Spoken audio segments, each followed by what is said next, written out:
জিয়াউর রহমান, খালেদা জিয়া ও তারেক রহমানের দেশপ্রেম উদ্বুদ্ধ হয়ে জনগণ ঐতিহাসিক রায় দিয়েছেন বলে মন্তব্য করেছেন ঢাকা ৮ আসনের নবনির্বাচিত সংসদ সদস্য মির্জা আব্বাস।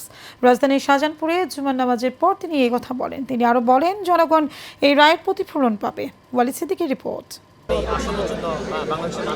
নির্বাচনে দেশের জনগণের আলোচনার কেন্দ্রবিন্দুতে ছিল ঢাকা ৮ আসন। হাড্ডাহাড্ডি লড়াইয়ে মির্জা আব্বাস নাসির উদ্দিন পাটোয়ারিকে ৫,২৩৯ ভোটে পরাজিত করেছেন।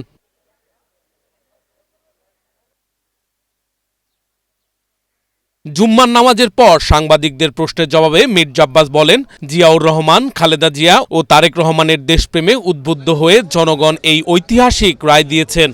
শহীদ রাষ্ট্রপতি জিয়াউর রহমান, বেগম খালেদা জিয়ার দেশপ্রেম এবং আমাদের নেতা তারেক রহমানের দেশপ্রেমের উদ্বুদ্ধ হয়েই এই রায়টা, ঐতিহাসিক রায়টা হয়েছে। এবং আমি আশা করছি যে জনগণ এই রায়ের প্রতিফলন পাবেন ইনশাআল্লাহ। প্রেসিডেন্ট জিয়াউর রহমানের সঙ্গে রাজনীতি শুরু করেছিলাম।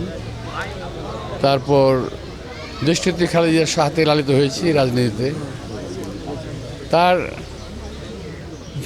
পরবর্তী প্রজন্মের সঙ্গে আমি রাজনীতি করছি। আজকে আমাদের চেয়ারম্যান, পার্টির চেয়ারম্যান তারেক রহমান সাহেব প্রধানমন্ত্রী যাচ্ছেন ইনশাআল্লাহ। তার সঙ্গে রাজনীতি করতে পারছি, এটা একটা আমার জন্য বিশাল বড় পাওনা।